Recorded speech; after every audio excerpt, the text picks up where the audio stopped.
Imagine this. What if your deepest pain wasn't just a burden to carry, but a whisper from your soul trying to wake you up? A message wrapped in discomfort, echoing from a part of you long buried. What if the struggles you've been running from were never meant to destroy you, but to initiate you? Carl Jung believed just that.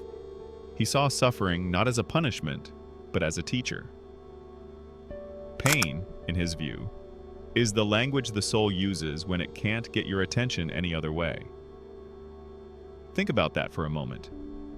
Every sleepless night, every ache in your chest, every time you felt like you were falling apart, could it all be trying to lead you somewhere deeper? The truth is, we spend most of our lives trying to avoid pain. We numb it, silence it, distract ourselves from it.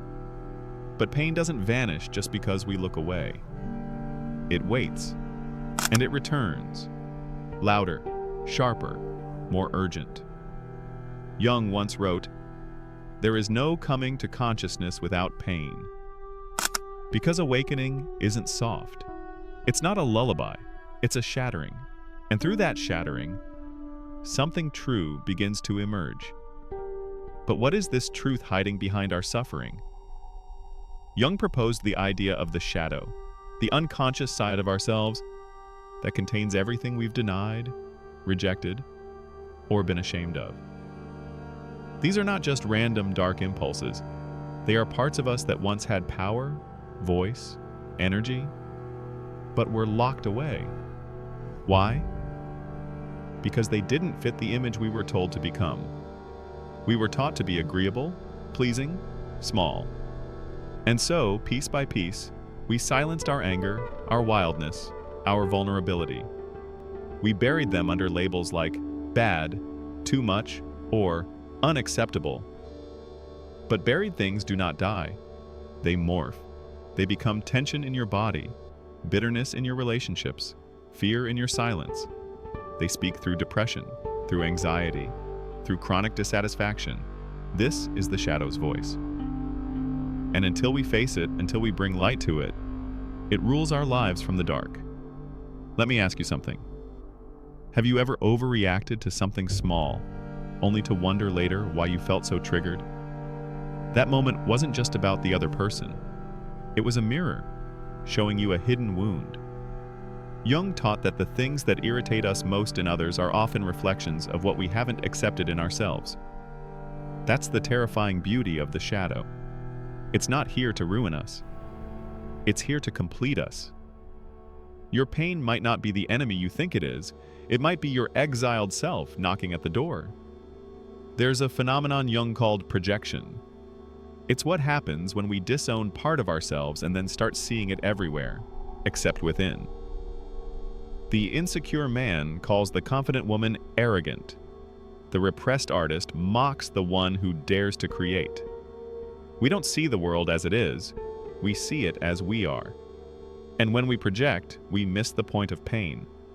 Instead of asking, "What is this showing me about myself?"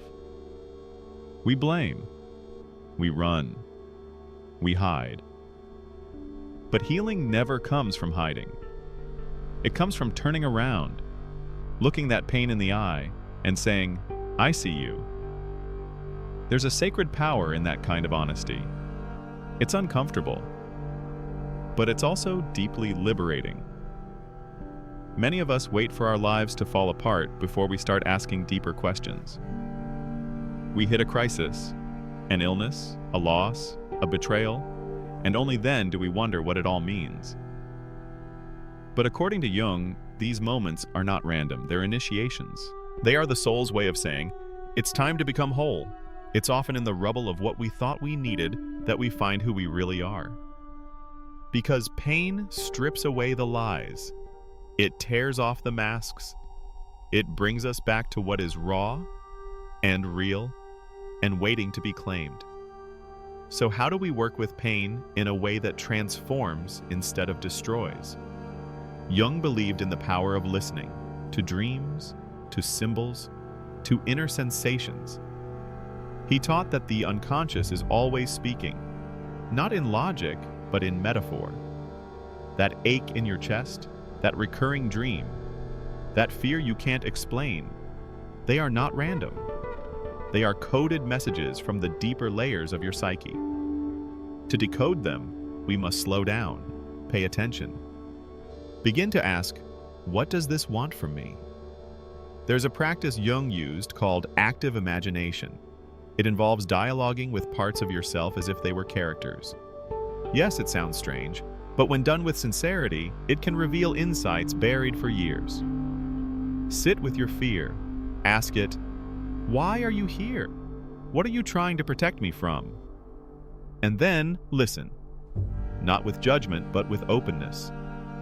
Pain often carries wisdom that words cannot explain, but it will speak if you're willing to listen. Let's go even deeper.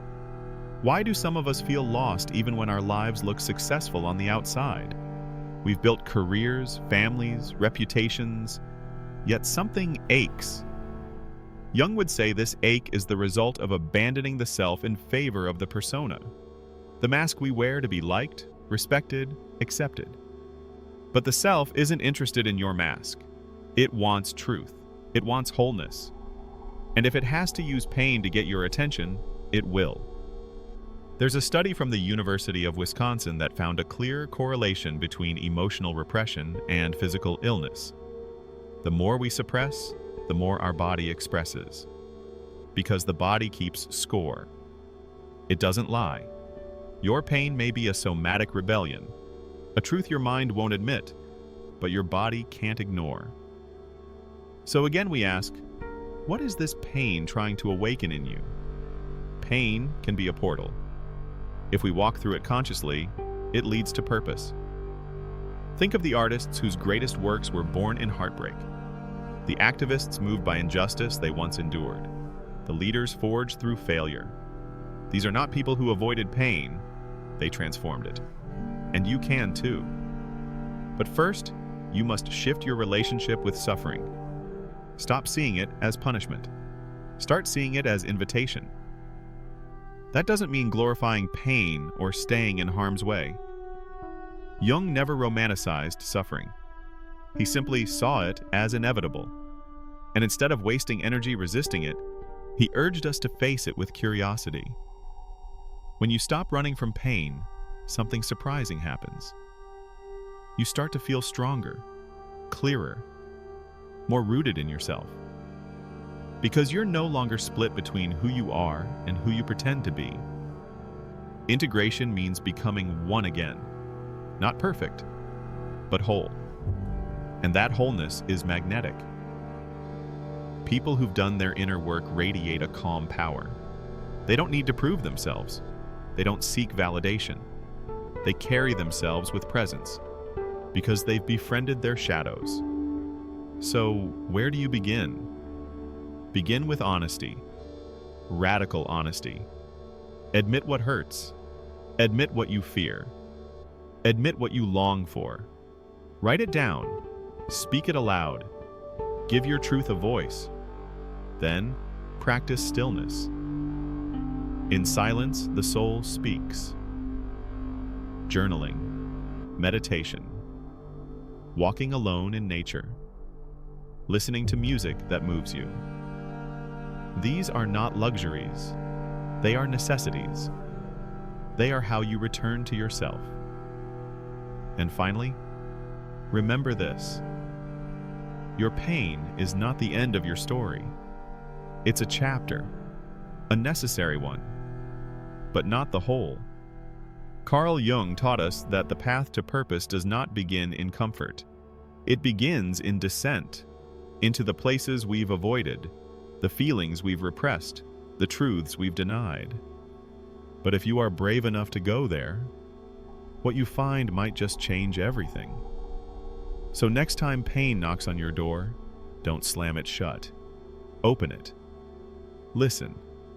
Because behind that ache is you, and you are worth finding.